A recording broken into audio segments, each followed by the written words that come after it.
Vous l'avez sans doute vu, nous aurons dans cette élection un candidat islamiste sur la 3e circonscription des Alpes-Maritimes. Ce candidat est présenté par le Parti Égalité et Justice, qui est notoirement lié à l'AKP turc, le parti islamiste du président Erdogan. Ce candidat, il est le patron d'une association qui fait de la solidarité, c'est-à-dire surtout de la propagande islamique envers les migrants.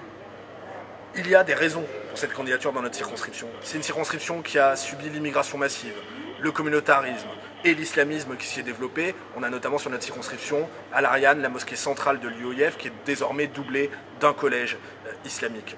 Il y a des complaisances, même des complicités politiques aussi au développement de cet islamisme sur notre circonscription. Je pense notamment au maire de Nice, Christian Estrosi, mais aussi au député de notre circonscription, Rudy Sall, qu'on a déjà vu se promener dans cette mosquée islamiste de l'Ariane, qui a, avec la mairie, avec Christian Estrosi, subventionné l'association de jeunesse de l'UOIF, bref, qui fait preuve, au nom du clientélisme, d'une extrême faiblesse vis-à-vis de toutes ces associations. Eh bien moi, je ne ferai pas preuve de la même faiblesse.